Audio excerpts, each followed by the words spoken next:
Wilkinson sword have a proud tradition of producing the world's finest blades, a tradition that can be traced back over 200 years.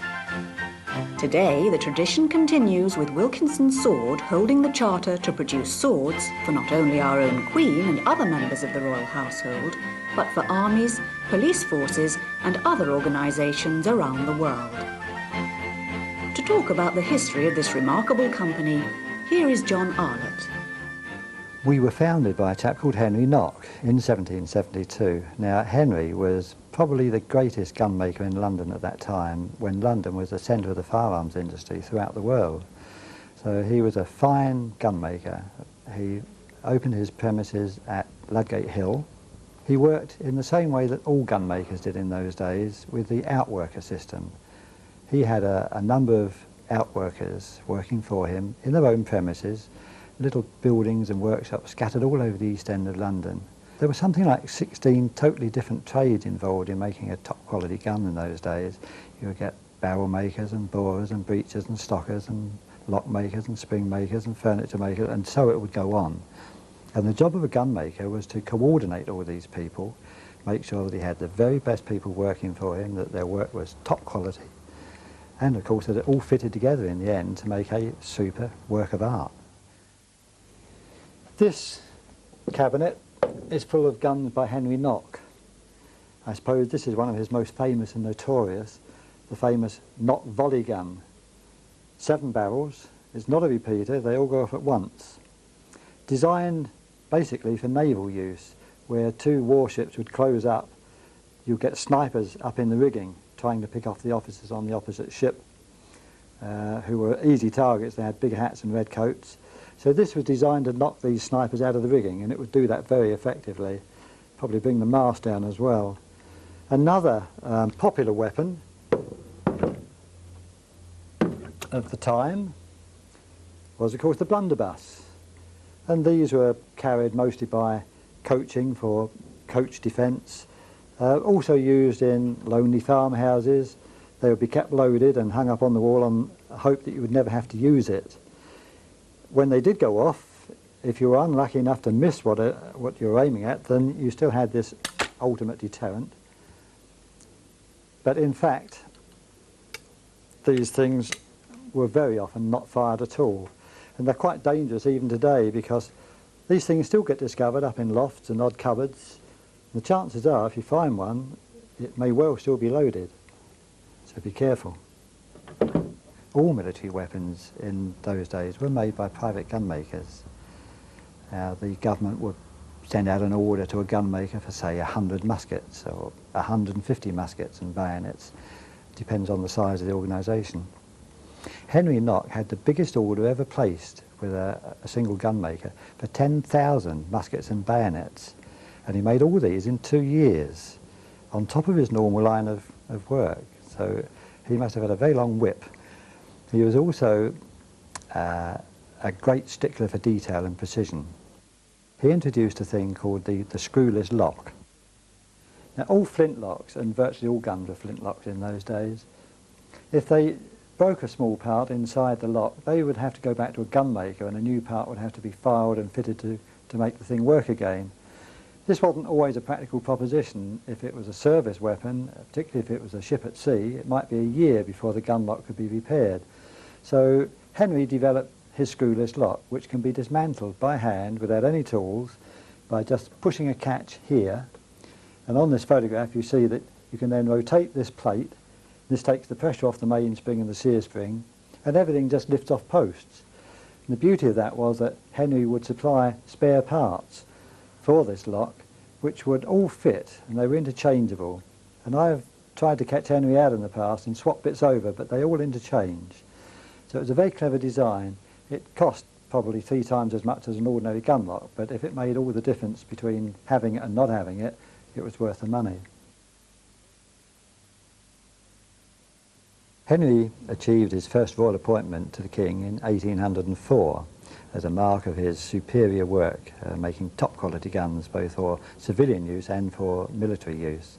And of course Wilkinson sort of carried the royal appointment to the ruling monarch of this country ever since, first for guns and now of course for swords. later that same year, Henry Knock died, and his son-in-law and manager, James Wilkinson, inherited the business. Now, James Wilkinson was a fine gunmaker, and he was just a gunmaker and really nothing else. This was his life, and he continued the very fine work that his father-in-law had been doing. And he had one son. This was Henry Wilkinson. Now, Henry Wilkinson, because his father was quite well-to-do by now, had the benefit of a very good education, and he took over the business when his father retired in 1825. Henry Wilkinson was much more than just a gunmaker. He was a man of many parts. He took a great interest in science. He was a good friend of Michael Faraday. He used to lecture at the Royal Institute, wrote several books, and he achieved royal medals for all sorts of oddball things. We've got one in the museum for a special oil for chronometers. He was a man able to think of other things besides just gun making. And although he continued making top quality guns for all and sundry, and for royalty of course, he also began to make swords. And he began making swords in about the 1830s, early 1840s, as a result of a demand from his more influential military customers. A lot of these people couldn't buy a decent sword anywhere. Now, in those days, a military man would buy his sword usually from his tailor, and the tailor would buy the sword from almost anywhere, and as long as it looked pretty, that was really all that was required. But of course, a lot of military men in those days knew that they might have to use their sword, so they would come to Wilkinson and say, look, you've made me a super gun, can you make me a sword now to your specifications and your quality standards? So Henry was quite happy to do this, and this became an important side of his business. In 1846, Henry took on a manager, a chap called John Latham, who was a sword nut, and he was a very keen fencer himself. He wrote lots of papers on fencing and the shape of sword blades. He began to push the sword making side of the business. Now, John was a keen fencer himself and used to attend Angelo's School of Fencing, which is just around the corner from Pall Mall.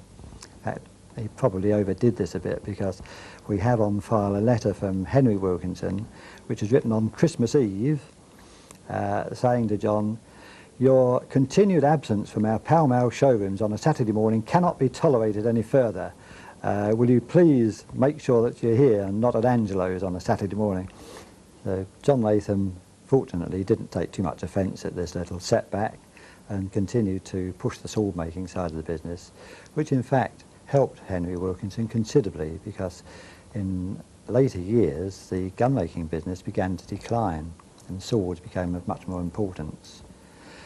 This really stems from 1857, because in that year the British government, Board of Ordnance, opened their own gun making factory at Enfield Lock, and they stopped putting orders out to private gun makers. Now, a lot of gun makers had relied quite heavily on government orders, and they began to go to the wall.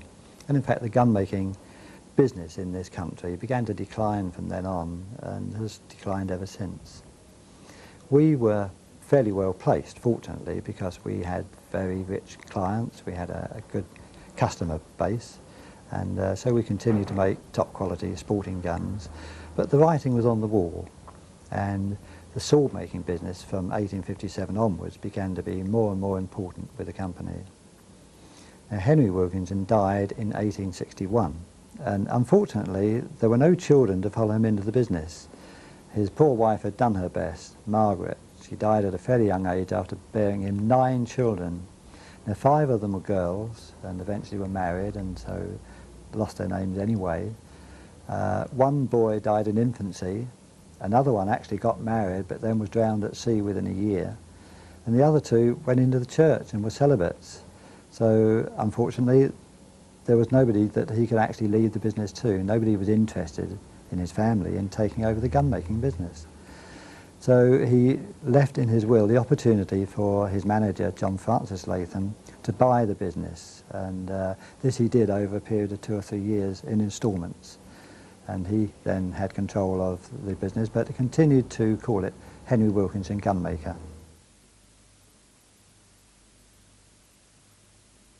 The next big event in the history of the company was the great sword scandals of the 1880s. This was where the British troops were fighting in the Sudan. Now the officers were okay because they mostly had Wilkinson swords anyway. But the poor old fighting man who was up the front there doing all the work, his sword or bayonet had been provided by the government at the lowest cost they could buy them at. Fairly poor quality, and these things in their first usage began to bend and break, and British soldiers were losing their lives as a result. And a great scandal blew up in the press, and the government did what they still do in this sort of situation, I suppose. They set up a meeting and decided to have a talk about it. And they invited John Francis Latham to sit on this meeting and advise on how swords and bayonets should be made and what sort of quality standards and testing procedures ought to be employed. Now, John Francis was a good businessman and he could see an opportunity here. The gun trade had continued to decline, so he took an executive decision. He closed down all his gun-making workshops all over the East End of London. He took up a factory space in Chelsea, in the King's Road, installed new machinery, power tools and power hammers, and took on a staff of 300 skilled and semi-skilled people. And he said to the government, in effect, let me tender now for all of your swords and bayonets. And so he was given that opportunity, and he won the contract against fierce opposition from Germany and from the only other big sword makers in the country, Robert Mole of Birmingham. He won a contract for 160,000 swords and bayonets, and he changed the name of the company in 1887 from Henry Wilkinson Gunmaker to the Wilkinson Sword Company Limited. Queen Victoria was a good customer of ours. She was very proud of her title of Empress of India, and she was very fond of presenting very expensive presents to the various Indian potentates. I've got a lovely sword here that we made for her to present in 1861 to the Maharaja of Mysore. Beautiful piece of work. The scabbard is even more expensive than the sword. Made of silver gilt with enamels and encrusted with diamonds. Our office in Pall Mall was just around the corner from Buckingham Palace, and she would often send her footman round and say, another one of those pretty swords, please. A few more diamonds this time. So we were very fond of Queen Victoria. In fact, in the late 1880s, her practice when she was knighting her subjects was to sit, and standing next to her would be her gold stick-in-waiting, who was always a guardsman, very large man. At the appropriate moment, when the subject who was to be honoured was kneeling before her, gold stick-in-waiting would pass her his sword, which is always a big, heavy cavalry sword or guard sword. This was a bit much for Queen Victoria, who was quite a small lady, and so she sent round to those nice people at Wilkinson's to make a special sword to knight her subjects with. And in 1886 we produced this. And here it is, the actual sword that Queen Victoria knighted all her subjects with from that day on. It's extremely light, it has an aluminium hilt, which was only just in commercial production then. The whole thing weighs 10.5 ounces, 300 grams in foreign money. And this came back to us quite recently, so we're very proud to have that.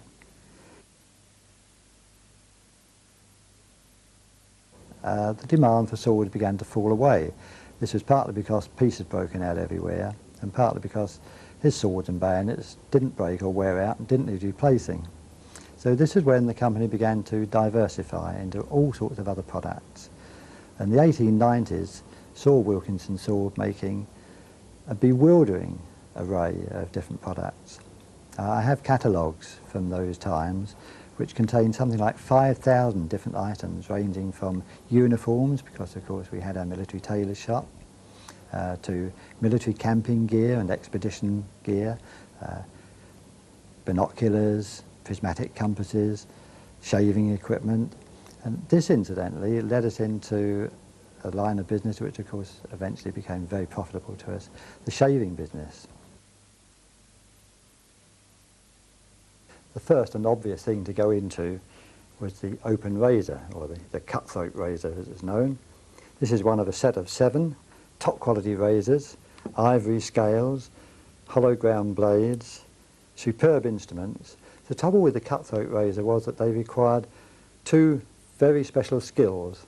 One skill to use them without actually cutting yourself, and the other skill to sharpen them at the correct angle on the leather strop. And this is why most people went to a barber shop to be shaved. So in 1898 we introduced our first safety razor, and there it is. This has a single edge blade which you can take out. It came with 7 blades that you had one for each day of the week, and then you sharpened it and put it back. And so this took all the skill out of shaving. When you came to sharpen the thing, we took the skill out of that too by providing this stropping machine.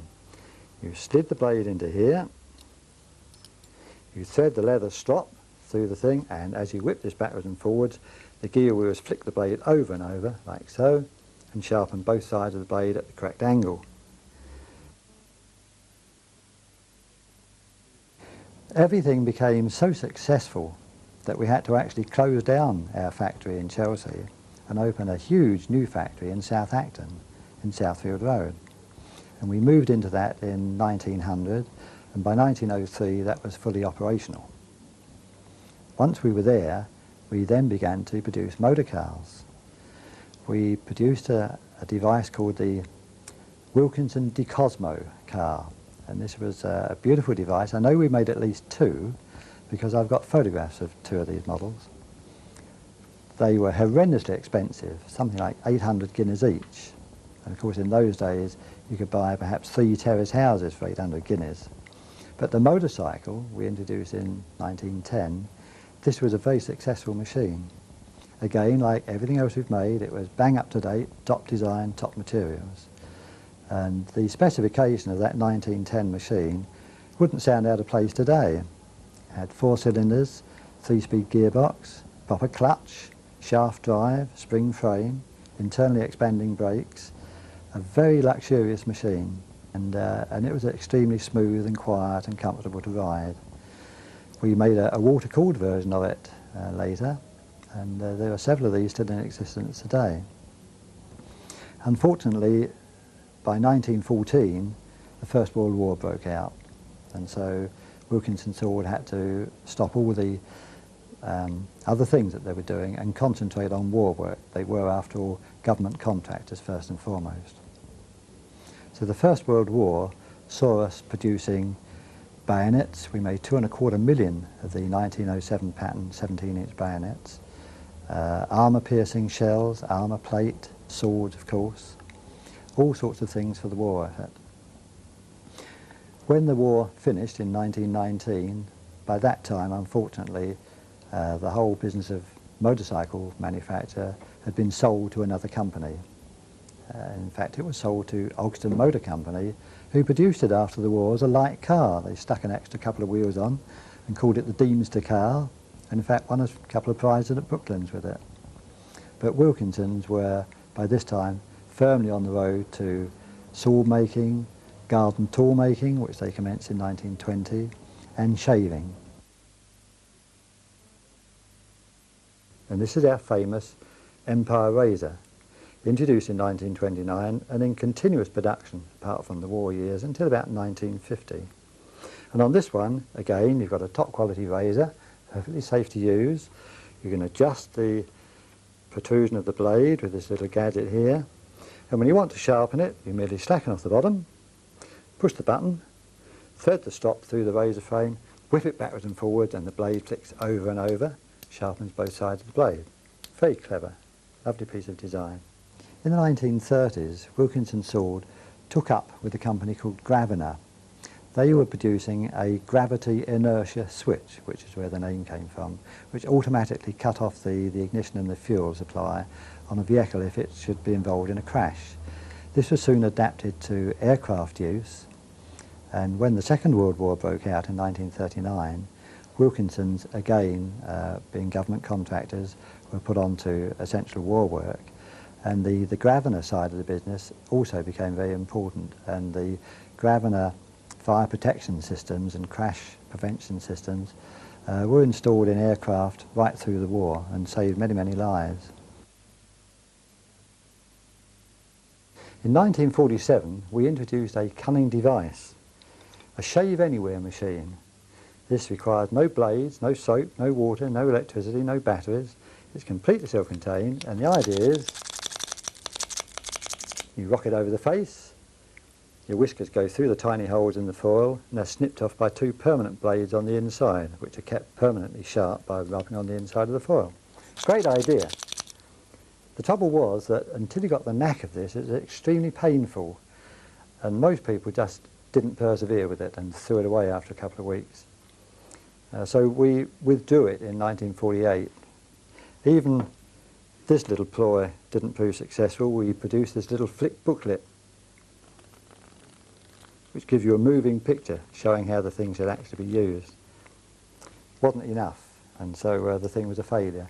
Great shame. I bought one in 1947 from the staff shop. It cost me 2 weeks' pay, and I found it was very useful. I couldn't afford to throw it away, so I persevered.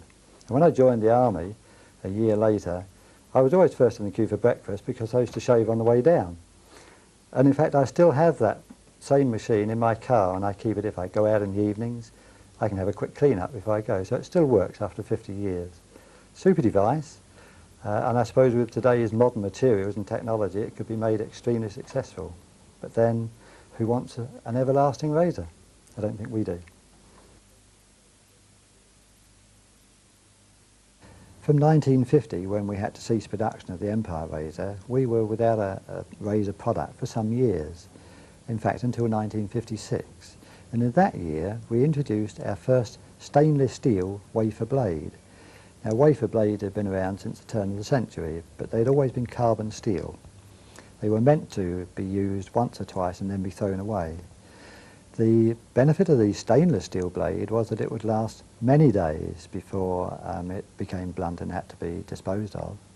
And so this was a big advantage. Although the blade was slightly dearer than a carbon steel blade, it lasted much longer and it was more hygienic. We had solved the problem of putting a decent edge onto stainless steel for the first time. And this sword edge blade, as we called it, achieved a minor success, a fairly loyal but small clientele. But in 1961, we introduced the super sword edge blade, in which the very edge of the blade had been coated with a minutely thin coating of PTFE, the non-stick substance that you find on frying pans. This helped the blade to slice through the whisker instead of hacking through, and it just reduced the friction of shaving. It was dramatically better and more comfortable, and it was immediately wildly successful. In fact, it took us 3 years to catch up with demand. For a while, these things went into black market. They went under the counter.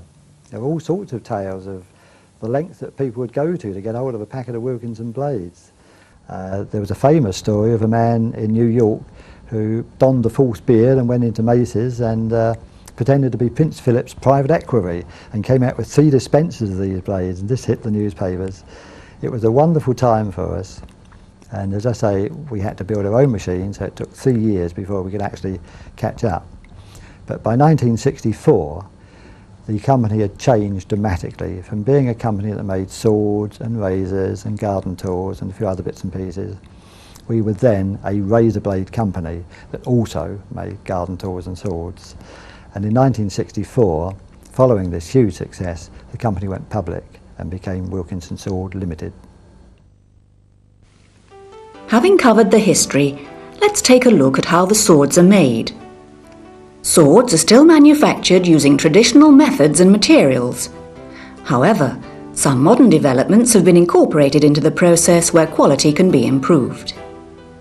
In general, however, the wide diversity of sword patterns and the small number required of each type make the use of mass production methods totally impractical. Instead, Wilkinson rely heavily on handwork and dedicated craftsmen to keep alive the many specialist skills involved in sword making. The process begins with the special high-carbon sword metal known as billets being heated in a closed furnace. This enables the billets to be elongated in the rider hammers to about twice their original length. The billets are then heated again and pass through a set of powered rollers which press them into something resembling the required sword blade shape. Next, The tang is forged in the rider hammers, where a special tool produces a rounded section ready for thread cutting. It is worth remembering that these machines, the power roller and the rider hammers, are well over a century old, having been purchased second-hand for installation in the Chelsea factory in 1887. The rolled blades are now passed to the grinders, where they are given their finished shape. Sitting astride a traditional saddle, the sword grinder works with a water-lubricated 5-foot diameter carborundum wheel, where with great skill he takes the blade down to the specified thickness with remarkable accuracy. This will ensure that once the blade has been heat-treated, it will possess all the required qualities of weight, balance, flexibility and toughness for which it was designed. Now the blades must be hardened and tempered. The furnace used for hardening is very accurately controlled to ensure the blades are at precisely the correct temperature before quenching.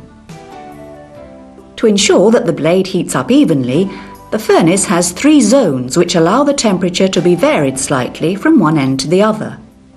This prevents the thin end of the blade from overheating. The blade is then removed from the furnace and immediately quenched in oil. Carbon-based oil cannot be used as it would upset the special composition of the steel, and the use of animal oils has been unacceptable for many years, but today's synthetic oils have proved to be a very satisfactory alternative. At this stage, the blades are very hard and brittle, so they now have to be tempered. This is done by immersing them in a bath of molten lead, which heats them evenly throughout their length at exactly the right temperature to transform the brittleness into toughness. While the blade is still hot, it can be checked for straightness and corrected if necessary under the skilled eye of the blacksmith. Curved blades are given their shape at this stage using special jigs to give the right degree of bend. The blade now has to undergo its proof testing. This is done on the original machine which was built by Henry Wilkinson in 1844 and which was instrumental in making Wilkinson swords world famous for their strength, balance and reliability at a time when military men literally held their lives in their hands. While the blades are being made, other craftsmen are working on the various parts of the hilt and the scabbard. Hand guards are usually of brass or steel. Here we see steel guards for the 1897 Patton infantry officer's sword being dished in a fly press. This type of guard features a turned-down edge on one side, and this operation is also carried out on the fly press. The final shape is formed up by hand on a hilt maker's dolly with a hide mallet. The grips on most types of military sword are still covered with fish skin, which has been proved over the centuries to give excellent hard-wearing, non-slip grip under the worst battle conditions. Ray skin is used for white grips, while shark skin is used for black. To enable the skin to be worked, it is soaked for several hours, then glued on while wet and bound tight with cord and left to dry. When thoroughly dry, it is trimmed, the grooves are filed in and black stain is applied. Finally, the grip is bound with gold or silver wire. Several different types of scabbard are made, each requiring specialist handwork. Here, a steel scabbard is being constructed. The brass shoe has been cast and filed to shape, and is now temporarily wired to the body so that it can be brazed into place. The scabbard bands and rings are fitted in the same way. Other scabbards may be of wood or leather. This is a Royal Navy scabbard body which is made of rawhide. After soaking, to make it workable, the leather is hand-stitched round a metal former or mandrel. The seam is butt-jointed, using 2 needles, and each stitch is knotted. Great care has to be taken to ensure that the stitches are made through the thickness of the leather, and not through to the inside of the scabbard where they could be cut by the sword blade. When all the parts have been made and fitted together, the sword is dismantled so that everything can be polished and plated as required. All the metal parts are taken through several grades of polishing compounds until a mirror finish is achieved. This household cavalry trooper's scabbard will finally receive a heavy coating of bright nickel. In the etching shop, the polished blades are acid etched with the appropriate regimental insignia and decorations. Special inscriptions, badges and armorial bearings may also be applied. Wax transfers are made from steel master plates. The blade pattern books show the many hundreds of designs available, dating from Victorian times up to the present day, and with new designs being constantly added. Depending on the blade section, it is often possible to silk screen the pattern directly onto the blade using an acid-proof paint. This method is capable of reproducing finer detail than the wax transfer, and is particularly useful for etching small or miniature swords. The blade edges are then lined by hand, and all the final painting out is done before the blades are lowered into the acid baths for about 5 minutes. Then the wax and paint is washed off to reveal the design permanently deep etched into the blade. Now the finished parts are all finally assembled. Every piece was marked during rough mounting to ensure the integrity of each sword, which is now stamped with its own serial number and entered into the sword record books. These books are substantially complete back to 1854, while the gun books go back to 1807, and show an impressive list of customers including many foreign heads of state and royal houses, particularly every member of the House of Lords, scores of famous military men, and of course the British royal family, for whom Wilkinsons are proud to have held the royal warrant continuously since 1804. In 1972, to mark 200 years of service to the British Crown, Wilkinson's sword were granted armorial bearings with the motto Semper Qualitas Suprema, always the finest quality. People sometimes ask, what's the future of the sword department? Well, of course, the sword department has been, if you like, the central core of the company for the last 230 years. And it is getting busier and busier. There seems to be a very good future. I've worked, as I say, over 50 years with the company. I have never known the sword department to have such a full order book as it has at the moment. We're making swords for everybody. There's not a single reason for this. The MOD have placed a big order with us, so we're making lots of military swords. We're making military swords for overseas governments. We're also making lots of presentation swords and commemorative swords. The Sikhs are celebrating their 300th anniversary this year. We're making swords for them. Lots of Canadian police forces are celebrating anniversaries, so again we're making swords for them. But I suppose the most exciting project we have on at the moment is the Millennium Sword. When I began to design the Millennium Sword, my first problem was to think of a theme. And no matter how I looked at the last 1,000 years, whether it was famous people or great inventions or momentous events, there always seemed to be something unpleasant that would have to be included, like the Black Death or Adolf Hitler or the engage signal on the telephone, things that had to be included. So then I thought, don't look back, let's look forward. If we look forward to the next millennium, then it became easy, because surely the one thing that every sane person in the world wants today is peace. So my theme for the Millennium Sword is the vision of world peace for the third millennium. And so everything on the sword symbolises that.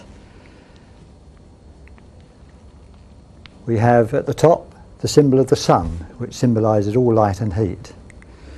Then we have the three graces of Greek mythology. These are the bringer of light, the bringer of flowers, and the bringer of joy.